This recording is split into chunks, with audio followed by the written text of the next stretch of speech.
Hello, everyone, and welcome. Next episode of the Awakened Entrepreneur Revolution with Jenna and me is on. We have a very exciting topic that moves us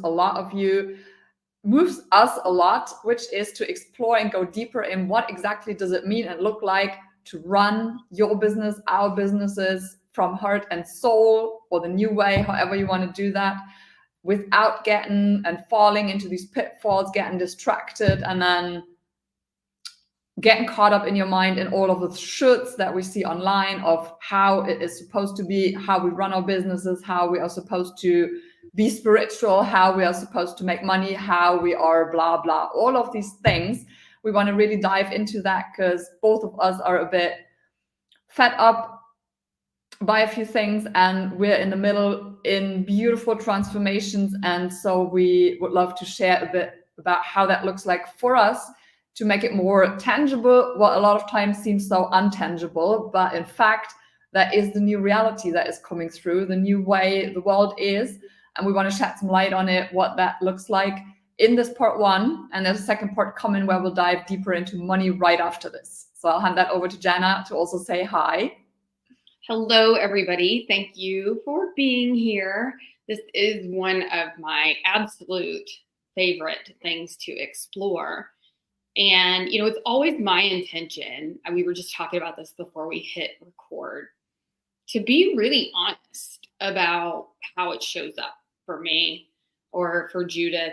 But, because I think sometimes people make it sound like they've traveled through whatever that is and now they've got it all figured out. Like they're solely on the other side, never looked back, just smooth sailing into the sunset. And I can't say that that's been my experience navigating, literally feeling like I'm a bridge and have a foot in both worlds.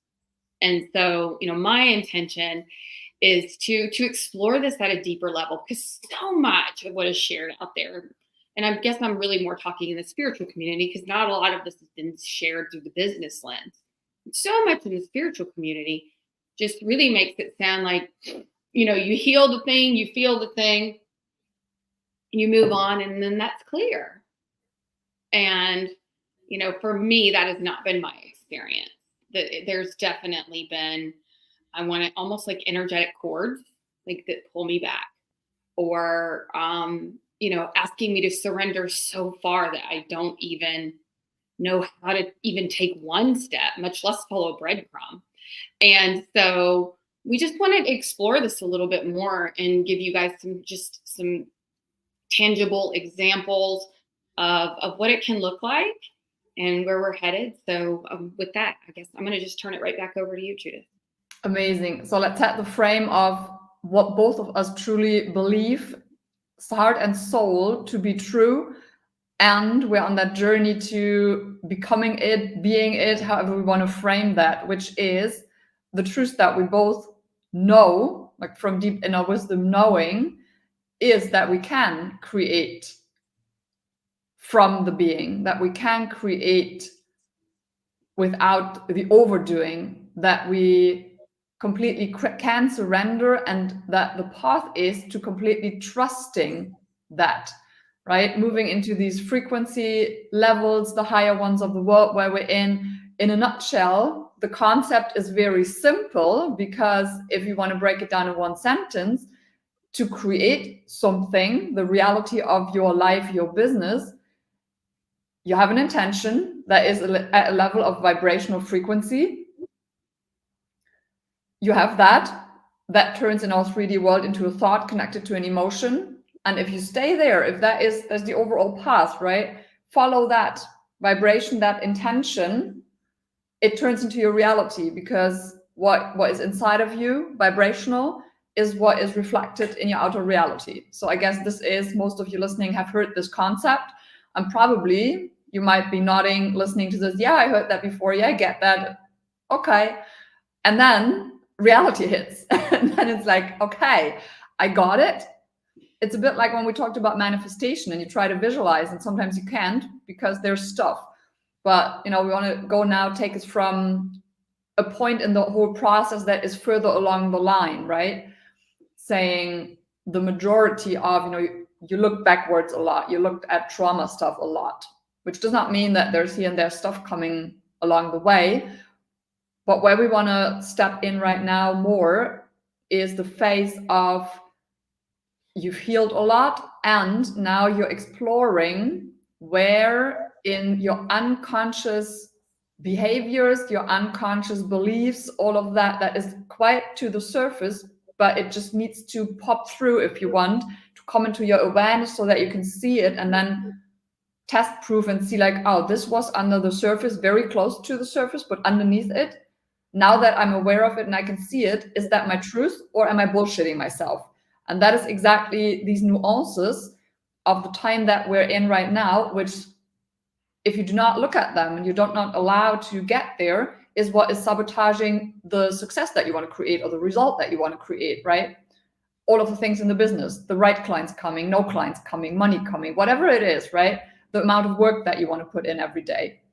And this is where we want to dive in a little bit deeper in these nuances, how we are feeling that, how is our own path in getting there, and also where did we get stuck. So is that something where you want to jump on in, Jana? Yeah, well, just an example that came to mind, and I think I would caution myself, both of us, and anybody listening, like especially if you've been on this path for a while, because we are very aware. Yeah, I have to say, yeah, reality, yeah. But a lot of that is still intellectual and not embodied. And I mean, I'll give you a great example. Like, I call myself the authentic sales coach. Like, I really truly feel like you could be around the dinner table. I mean, you just heard me yell at my kid. Like, but what you see is what you get with me, right? Like, I really feel like I've embodied that very, very much as I thought was possible. And then I had a meeting with my coach the other day, and we've been on vacation. And she says, we get on the call, and she's like, you know what, we don't need to do this today. You're on vacation. Like, let's do this another time. And, as much as I was excited to hear her say that, because we were going to go to the beach and everybody was kind of waiting on me, I was like, are you sure? And see, this is what I'm talking about, where you're bullshitting yourself, right? Because I felt like that was coming from a place of respect and like, really, because I really do, like, she's a very powerful lady. Like, she's got that commanding presence about her. And she immediately called me on it and was like, don't do that. Like, you're people pleasing right now. And I was like, what? I let go of that crap. I don't even know that I ever had the people pleasing gene, but she reflected that mirror back to me, and was just like, by you not just being able to, what is it called? Allow, what's the other word that we hear a lot? Receive. She's like, you weren't receiving. And I was like, oh my gosh.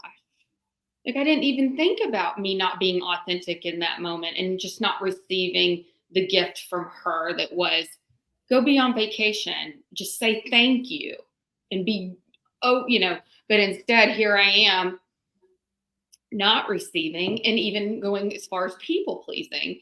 And I know, we're going in a little bit of a different direction with this, but I wanted to bring this up because Judith said something about bullshitting ourselves. And I think some of us that have been around the block and have read a lot of books and have done a lot of meditating think that we don't, oh, I got this, I know this. But a lot of times, if you really got it and you knew it, then things would be a little bit different. And so it's really something. I think that's that beginner's mind and why it can be, or beginner's luck or whatever, because they really don't know what they don't know. But neither do we. But they know that they don't know what they don't know. But we think we do know that we don't know. Hopefully y'all are following me. And so I thought that was a really good example of that, because I'm a lot of things. I have a hard time surrendering. I have a hard time letting go of my doer. But being inauthentic is nothing that ever crossed my radar. Like, I've always been very outspoken, and and all of those things. And so anyway, I just thought that was a good example of, dang, I wasn't receiving. And I've learned to receive. Like if somebody compliments me, I don't go, oh, well no, I just thank you. That was so nice. Thank you. But in that moment with that particular person, I didn't, and so just being able to see it from that perspective and not assuming that you do know, because Yeah, I love your example. It's exactly that. And it might seem, and I have another example from how I perceived and experienced this as well. We might tend to think that was such like a mini situation. It was nothing. Oh, okay, now I got it. But no, it is exactly in these micro moments, micro actions, micro decisions.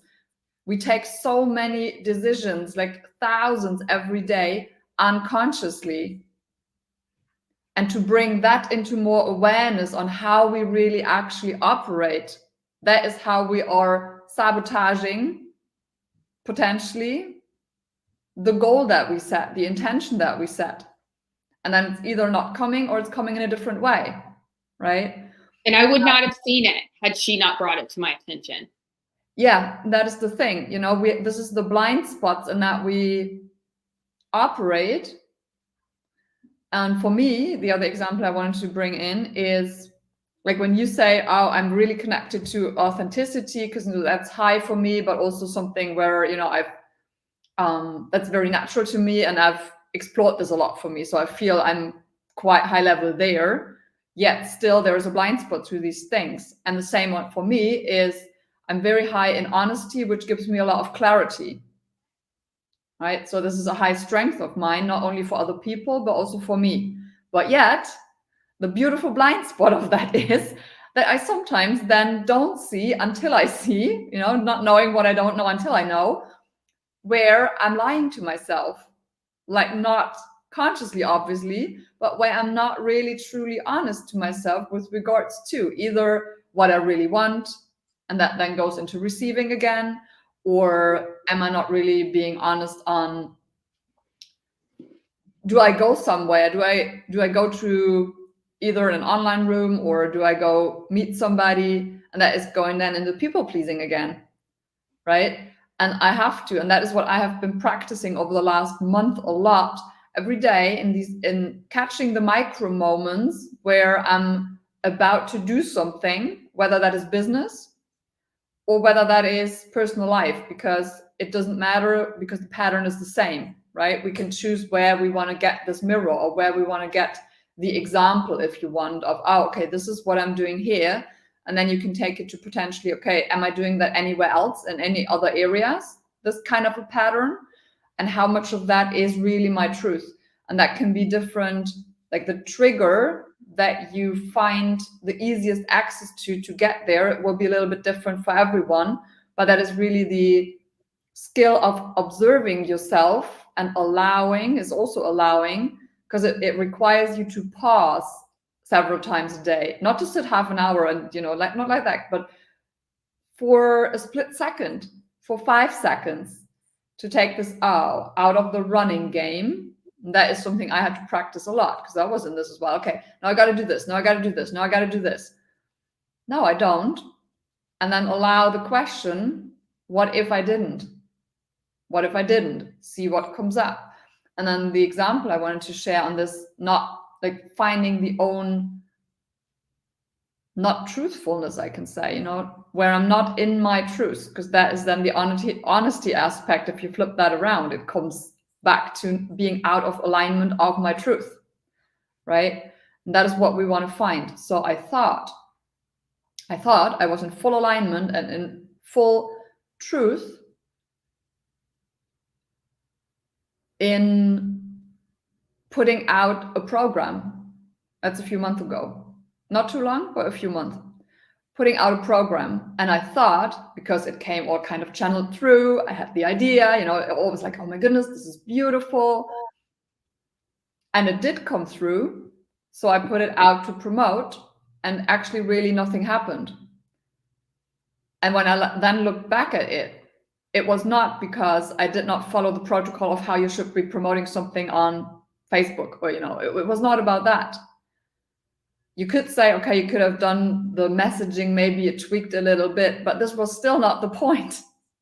When I then looked at what I was doing there and for whom I was targeting with that, I saw that I had bullshitted myself in hiding my power and packaging it into a different topic that I thought will land in the market better. But that was the disconnect at that time when it came through. And then I was honest with myself, checking back to the moment the stuff came channeled through. The original impulse and thought of what had been coming through was my truth. But then it was overridden by the layers of my own fears, by the layers of the bullshit that I didn't see then, that turned it into, oh no, but you should be talking about it like this, and you should be focusing on this and this aspect, right? Overall, it was more on the business, on the classic business strategy and success. It had way more share of that versus what I'm all about and what I'm best at, where my zone of genius is, which is all of the transformation, unpacking stuff for people, helping them get into their next level. All of that is my zone of genius. From that automatically results business success and all of the other things. But there was a part of me that did not trust at some level and thought, I need to bullshit myself now, because nobody will buy that if I'm going out with the intangible kind of things. So I need to put it out more on promote the business success. It was not even about the numbers or something, or any sort of 5 figures, 6 figures, but just success. Just your textbook way. Yeah, exactly. Like that, right? And that is the kicker, walking the line of what works in the reality that we live in, and being fully present and acting from that I am. Right. And then allowing, in that example, I could have sat there and taken that either to my coach or sat there with myself and be like, oh, where did I fuck up the strategy? Where did I go wrong on, I don't know, did the visual not really land? Did the copy, whatever it is, did I need to DM 50 more people? No, it was, it was not that. It was really, I was out of alignment in what I was talking about, because there was a layer unconsciously that I hadn't seen in that very moment. But then I got to see, when I looked at the result it created, which was not what I thought it was going to be. And then I'm like, oh, where is the misalignment? Where am I out of my truth? And then I realized, shit, I did not say what I wanted to say. Instead, I layered it with something I thought I was supposed to say. Yep. Right? And then reality will mirror that right back. 100%. That's all it is. One of these books that I read back in the fall or maybe late summer, RJ Spina, and he just says it's all a reality, a virtual reality hall of mirrors, that just mirrors back to us, where we're not free yet. And really trying to navigate that. And it's funny, because here's the kicker. Even if, for me, because I've been in that same position before, like, what do I do? Like, I want to trust, but, the linear brain can't comprehend how this is going to go. So I'm going to control what I can control, right? And just resort back to old patterns, because we do know they work to a degree. Whereas sitting in your highest vibrational frequency and taking some random action, like going and get the mail or whatever your bliss is in that moment, you can't fully, it's hard to step into that full of surrender. Like, it's radical surrender. And, it's one thing if you're just doing it in your spiritual practice, but when you're building a business and there's that action involved in trying to marry the two, that's why I'm always talking about the woo and the do, because it is both.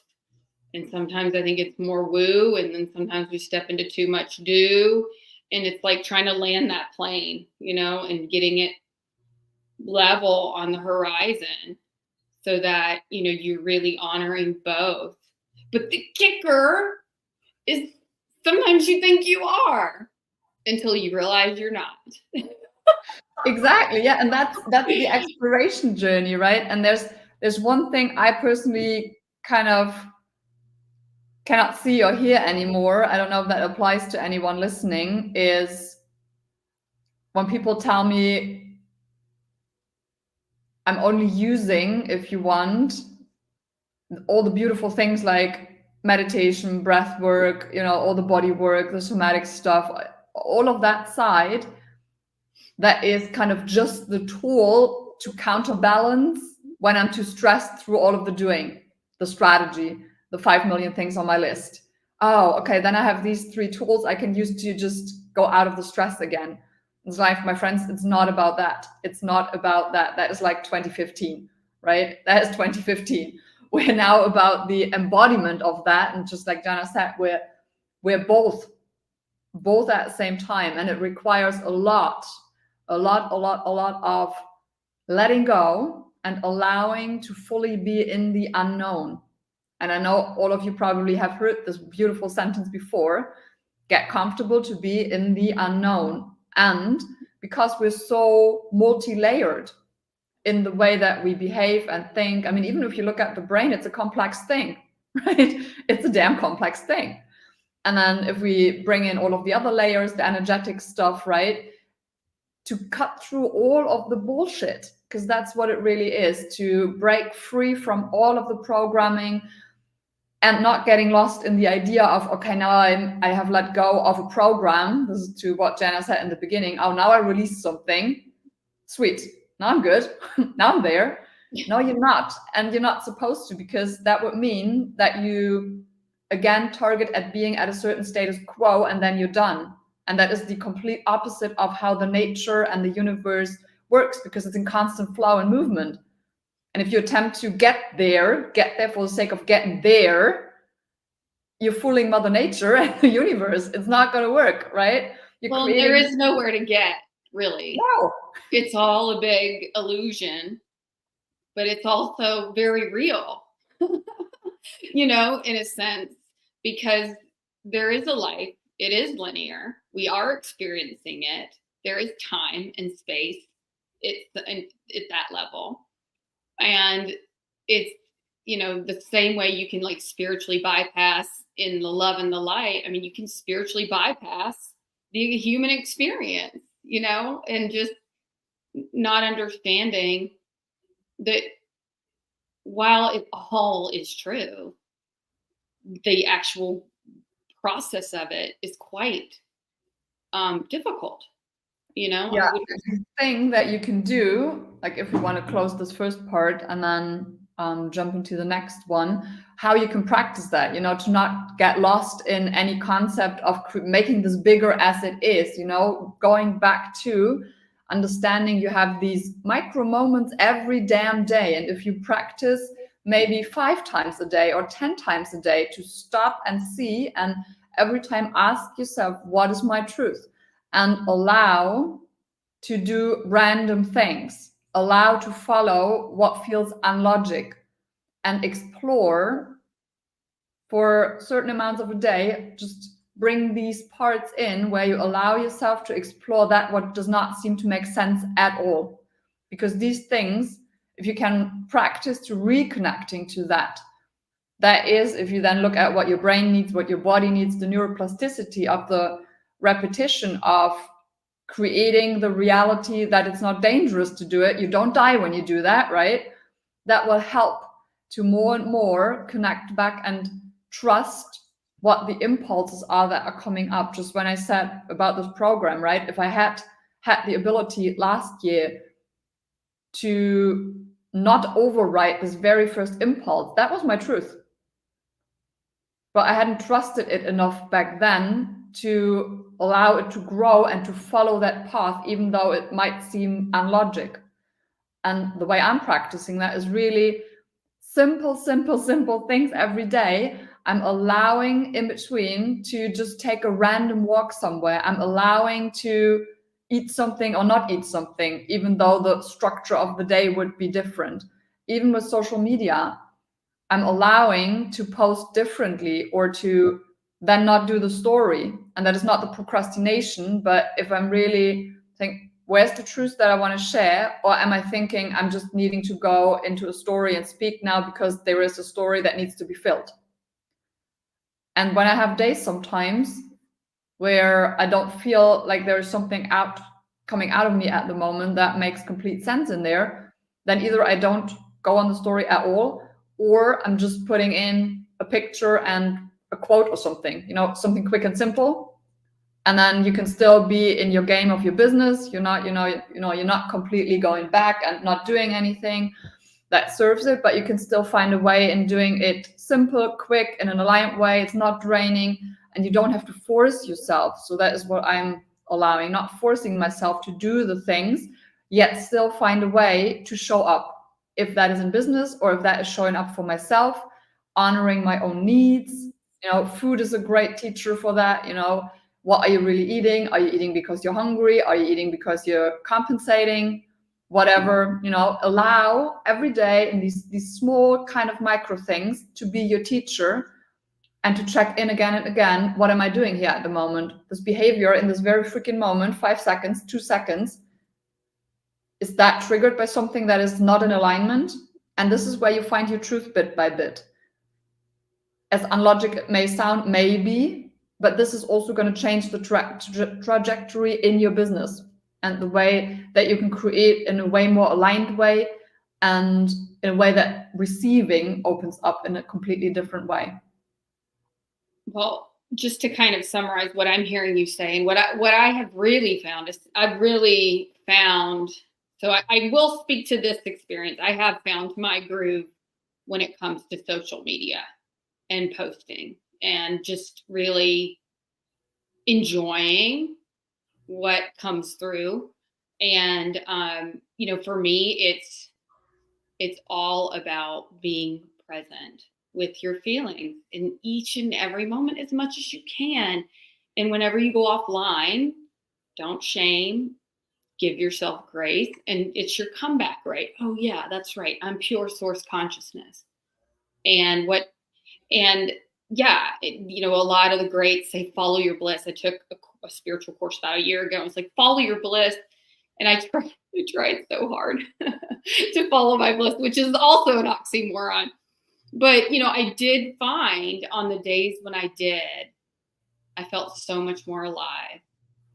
So instead of sitting down to write that email, my bliss was like, just throw on one of your favorite, I like to dance. Just throw on one of your favorite songs and dance. And, the ego, the fear-based part that wants to control and force and make happen, it's like, you don't have time for that. You got to write the email. But when you surrender, and it's just like eating healthy or anything else, the more you lean into, no, we're going to dance. And then the whole email energy changes when it gets written. So we have to be as present as humanly possible for each and every one of those moments, so that we're not, because we will override our own intuition. And I think that really is the name of the game, is removing yourself from those egoic patterns, subconscious behaviors, by being present, reminding yourself of what you really are, and then taking action, or not, just whatever is meant to come out in that moment. And, some days for me are better than others, but I will say, like, with certain aspects of my business, like social, I really enjoy it. Almost everything that comes out, I would say over 90% is not forced in any way, shape, or form. Like, it is purely inspired in one way or another.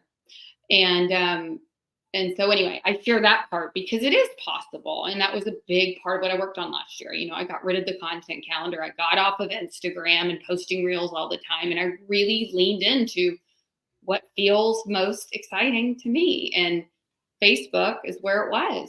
And just being able to share freely, and, just a quick little business coaching on the end. And you can, like, once you know who you're serving really clearly and who you're talking to, then it all kind of fits. You know, I mean, you could talk about anything and it still fits because it's just like talking to a friend. You talk about all sorts of different things, but it fits because you know that person and who they are and what they're interested in. And so when you create from that space, you know, it really does move people. And I do notice that in my content. And so but yeah, of course, like anything else, I'll be the first to admit it's not that way in all the aspects of my business, you know? And so, but I can see where the ease in certain ways is that wasn't there before with the content calendar and the Monday post is motivational and and all that craziness. Yeah, it felt flat and it felt stale, you know? And so anyway, I love this topic. I hope you will listen to part 2 where we really dive into this around money because, you know, that really is the reason for a lot of us. That is that fearful motivation that's just like playing in the static behind the scenes all the time. That's really pushing us into action, you know, because I got to do the thing to get the thing, which again is attachment, it's ego, it's lack consciousness. But we're going to explore that more and how it shows up in that way in the next episode. Yes, and that is beautiful to close this off. So as always, if you want to comment, send us feedback, questions, ideas for topics that you would love us to talk about, please do so. And if you love this podcast, give it a great rating on Apple Podcasts or on Spotify. We really appreciate that so more people can listen to this. And we'll see you in the next episode. Bye for now.